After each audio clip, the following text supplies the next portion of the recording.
Welcome to Food All You Never Wanted to Know. Today, I don't know if you've seen the news. This is July 20th, 2023, but Russia has attacked ports in the Ukraine. How is that going to affect you?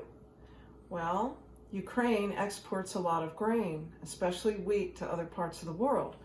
Now, this is bad mostly for Africa and Asia because they can have actual shortages of these things. But in your own grocery store, although you may not be seeing shortages, guess what's going to happen to the price of your cakes and your cookies and your bread and all those things? The price is going to go up again.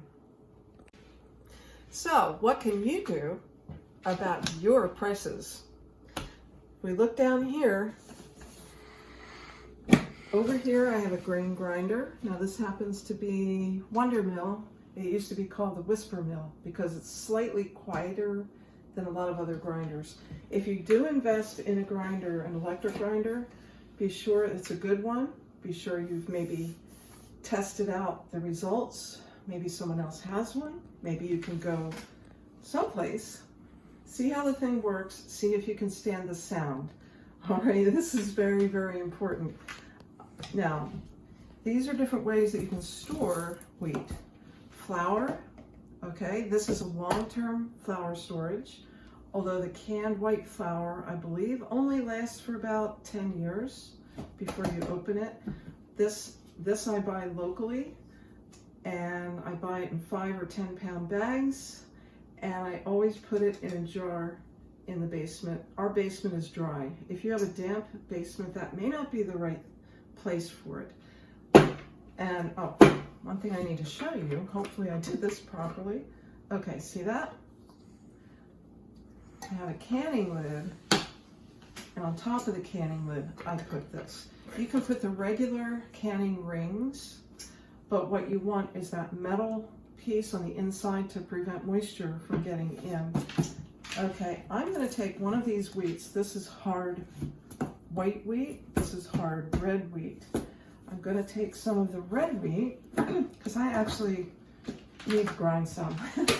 And I'm going to grind some. If you look up closely, I'm going to show you the differences. Oh, this one is pretty low. Okay. I don't know if you can tell the difference in color. Not a whole lot of difference. This is the white wheat, this is the red wheat, but they're both hard wheats, and you can make bread, regular bread with these yeast breads. Okay, I'm going to put some of this in the grinder.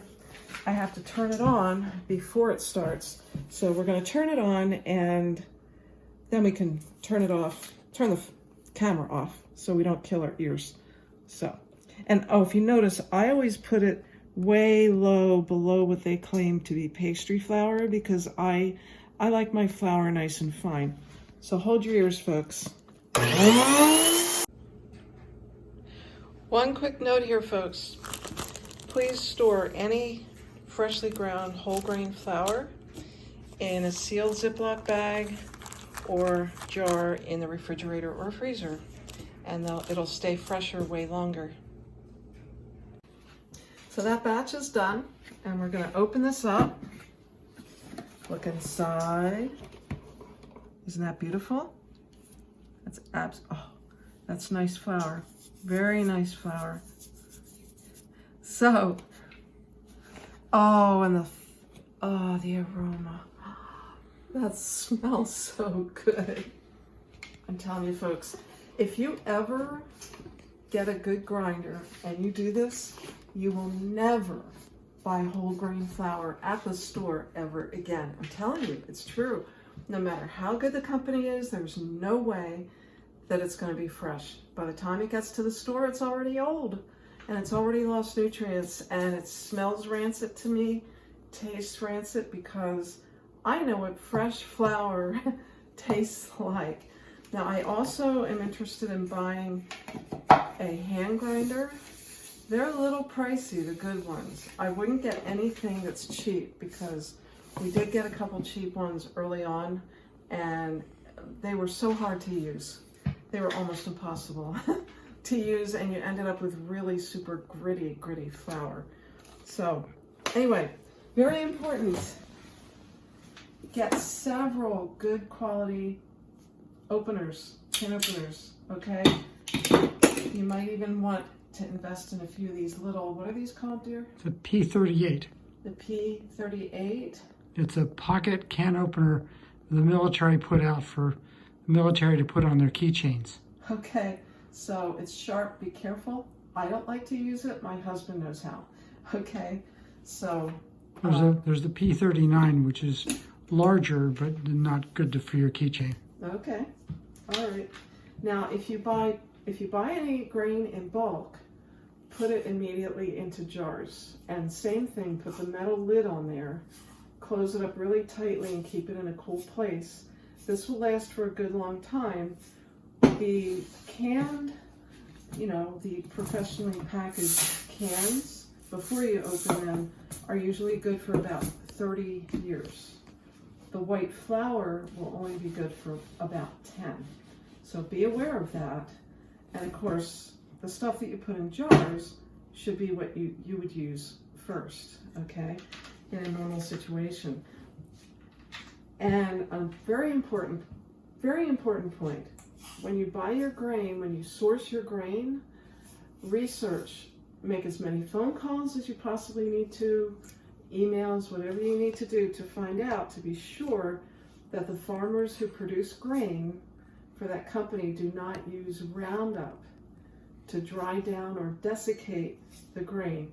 That is super important, and we're going to have an alarm go off on the oven in just a second, so I'm going to try to hurry. Very important is to rotate. Eat what you store what you eat. We use this grain all the time, and then we open another can and we put it in a jar and we use it to grind. That's very important because then your grain stays fresher and you'll have it for a good long time. In the meantime, be buying new grain to replace what you're using. Don't get caught in a shortage. And this is, I would like to encourage you to store some extra flour, store some extra grain. It's a good idea, and it's one of those just in case things that you should be doing in your home. So again, this is food all you never wanted to know. Take care.